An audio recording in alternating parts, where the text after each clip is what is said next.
Donc là, j'ai le plaisir de vous présenter notre premier expert, Dr. Ghislaine Roderer. Donc, Dr. Roderer est un médecin généraliste. Elle est consultante en clinique et en recherche clinique à l'IRCM. Elle a obtenu son diplôme de médecine à l'Université de Montréal pour ensuite compléter un doctorat en sciences biomédicales orienté en lipidologie. Ça veut dire cholestérol et triglycérides. Et Dr. Roderer va nous parler ce soir de qu'est-ce que c'est que l'hypertension artérielle, quelles sont les complications, et elle va également toucher à la question de l'hérédité. Est-ce que l'hypertension est héréditaire? Donc, je vais céder la parole à Dr. Roderer.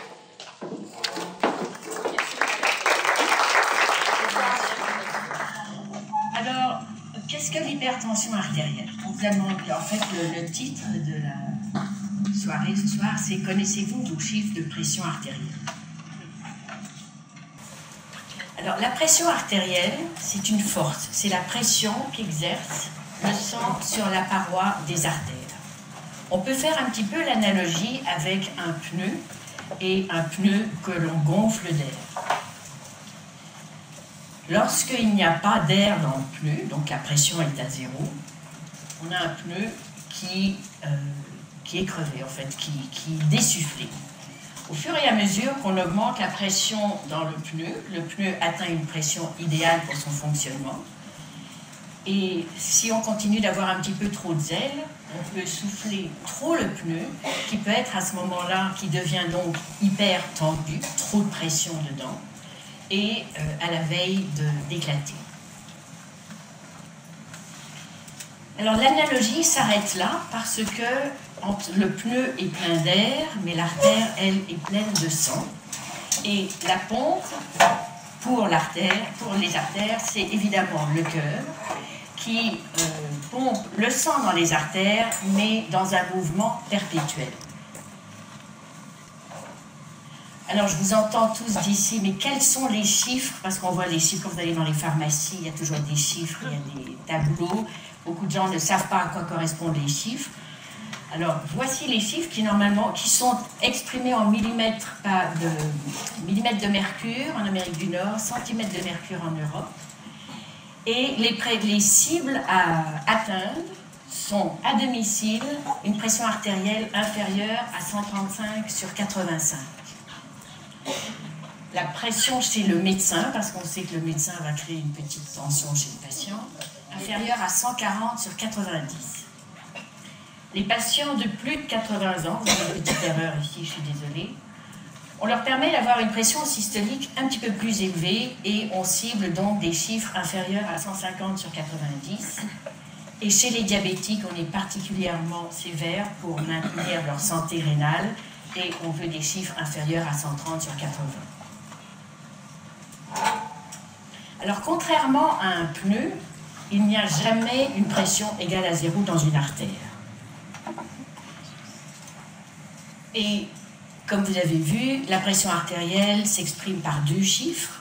Le premier chiffre qui est la pression systolique et le deuxième chiffre qui est la pression diastolique. À quoi correspond la pression systolique et la pression diastolique? Eh bien, comme la pression n'est jamais égale à zéro, la pression maximale que l'on obtient, c'est la pression systolique, c'est au moment où le cœur se contracte pour envoyer du sang dans l'artère. La pression rediminue doucement, le cœur, lui, se dilate pour recevoir le sang avant de se recontracter pour redonner un autre élan cardiaque au sang dans les artères. Et cette pression que l'on a avant la contraction suivante, c'est ce qu'on appelle la pression diastolique. Donc on n'a jamais une pression égale à zéro. Donc la systolique, c'est le premier chiffre, la diastolique, c'est le deuxième chiffre. Alors cette pression se mesure, et elle se mesure par ce qu'on appelle un sphygmomanomètre, qui est une petite machine sur laquelle vous voyez le premier chiffre, la pression systolique, la pression diastolique, et où la machine vous indique exactement aussi le pouls pouls que vous présentez. Idéalement, on demande à ce que vous fassiez prendre votre pression par des sphygmomanomètres brachiaux, c'est-à-dire au niveau du bras et non pas au poignet, parce qu'on sait, même si ce sont même si c'est l'appareil qui a été développé au tout début, il est beaucoup moins fiable que le sphygmomanomètre qui est brachial. Dans certains cas, c'est difficile, il est plus difficile de faire un diagnostic où on veut chercher plus loin, on veut voir si des gens, par exemple, font de la pression la nuit, parce qu'on sait qu'il y a des gens qui font de la pression la nuit, les ronfleurs, ceux qui font de l'apnée du sommeil. Et à ce moment-là, il y a une deuxième entité diagnostique, et celle qu'on appelle le MAPA, le Monitoring ambulatoire de la pression artérielle, qui consiste à vous installer un appareil de pression que vous gardez 24 heures et qui prend la pression toutes les demi-heures. Classiquement, c'est toutes les demi-heures le jour, toutes les heures la nuit. Et si vous voyez ici, il y a des chiffres tensionnels à cibler pour le jour, pour la nuit et pour la période de 24 heures. Et ainsi, on peut voir les pics, on peut voir les hypotensions, on peut voir les hypertensions nocturnes. En fait, c'est un outil extrêmement utile et relativement facile à obtenir. Alors, pour ce qui est de la petite histoire, même si l'hypertension, même si le concept de la pression artérielle avait déjà été décrit par les Chinois il y a très longtemps, officiellement, c'est au début du XVIIe siècle que la physiologie de la pression artérielle a été décrite par un William Harvey. Et ce n'est qu'en 1880 qu'on a développé le premier sphygmomanomètre pour mesurer cette fameuse pression, qui était donc décrite par William Harvey comme un mouvement perpétuel de sang dans les artères qui permettait évidemment la vie. Et quand est-ce que la pression artérielle est devenue une entité pathologique? Eh bien, il n'y a pas si longtemps, en fait, et dans les années 1940, après le développement du sphygmomanomètre, que les compagnies d'assurance américaines se sont mises à faire des surveys, des sondages, merci, sur les pressions, et ils ont fait des liens avec certaines maladies et la pression artérielle. Et c'est à partir de ce moment-là que l'hypertension en tant que pathologie est devenue vraiment un énorme sujet de recherche et de traitement. Alors, la pression artérielle est quelque chose qui bouge sans arrêt, qui varie tout le temps, et il y a dans la vie de tous les jours des variations que l'on nomme physiologiques, donc pas pathologiques, physiologiques, et qui sont normales.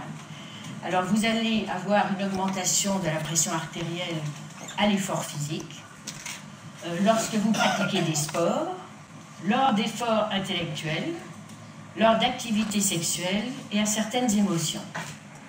En contrepartie, vous allez avoir des pressions qui vont être plus basses, au repos et lors du sommeil, sauf ceux qui pourraient faire de l'apnée du sommeil. Alors, l'hypertension artérielle est une élévation permanente des chiffres de pression. Donc, les variations physiologiques ne constituent pas un état pathologique d'hypertension. Alors, ce fardeau de l'hypertension, Madame Lambert-Lagacé l'a dit, c'est 1 sur 5. On ne parle pas de maladie rare, on parle d'une maladie que vous pouvez voir sur vous. Alors, si vous regardez autour de vous, il y a plusieurs hypertendus ici. Et si vous y pensez bien, si c'est 1 sur 5, vous allez rencontrer plusieurs personnes hypertendues dans votre journée même. Est-ce que vous arrivez à les identifier? Pourquoi? Ceux qui sont rouges et stressés, il y en a qui ne le sont pas. Pourquoi? Parce que l'hypertension est silencieuse et insidieuse, et c'est pour ça qu'on l'appelle le tueur silencieux. Donc, il faut la mesurer pour savoir qu'on en fait ou qu'on n'en fait pas. Un facteur extrêmement important dans le développement de l'hypertension, c'est l'âge. Nous sommes tous des hypertendus potentiels ici, sauf pour ceux qui le sont déjà. Et vous voyez qu'après l'âge de 65 ans, ça grimpe, ça grimpe. Alors, les causes de l'hypertension artérielle, la grande majorité sont dites primaires ou essentielles, c'est-à-dire qu'on ne retrouve pas de cause particulière. Il y en a souvent dans la famille, et ça c'est la base, et évidemment il peut y avoir aussi, ce qu'on verra tout à l'heure, des facteurs qui aggravent la condition hypertensive. C'est très rare de trouver de l'hypertension qu'on dit secondaire, donc qui est secondaire à une cause pathologique, les plus fréquentes étant les maladies rénales, les maladies des surrénales, l'hypertension de la grossesse et l'apnée du sommeil qui peut donner aussi une hypertension et de jour et de nuit. Alors ce joli monsieur, est-ce qu'il est à l'abri de quelque chose? Eh bien non. Les problèmes, les conséquences de l'hypertension sont aussi insidieuses et elles vont atteindre les vaisseaux essentiellement en favorisant les blocages des vaisseaux et le durcissement des vaisseaux. Ceci va amener à des maladies que l'on ne voit pas, qui ne sont pas évidentes, dont l'insuffisance rénale, l'angine, les maladies de la rétine, les maladies de rétine au niveau de l'œil, mais les deux conséquences les plus impressionnantes et qui sont fréquentes, c'est l'ACV et l'infarctus.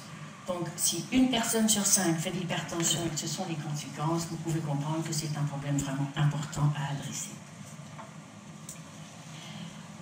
Alors, les facteurs aggravants, il ne faut pas aller très loin pour les chercher. Quelquefois même, on peut en trouver plusieurs chez la même personne, comme cette pauvre dame, à laquelle j'ai rajouté un petit montage personnel. Mais le tabac, l'alcool, le sel et l'inactivité sont 4 facteurs qui sont parfaitement modifiables et qui peuvent amener une baisse tangible de pression artérielle.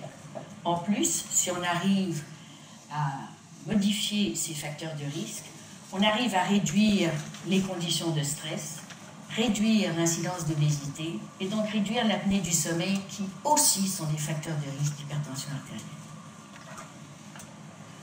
Et pour finir, pour ceux qui sont intéressés et qui sont à l'aise avec l'Internet, vous avez ici la page initiale du programme éducatif canadien sur l'hypertension qu'on appelle PECH ou CHEP, PECH en français, CHEP en anglais, qui est un site extrêmement bien fait, autant pour les professionnels de la santé que pour le public, où vous pouvez aller retrouver toute l'information dont vous avez besoin, toutes les questions, beaucoup de réponses aux questions que vous avez, et également des vidéos et de l'information sur la façon idéale de prendre l'hypertension artérielle, comme va vous le montrer ma consoeur Martine. Je vous remercie. Merci beaucoup, docteur.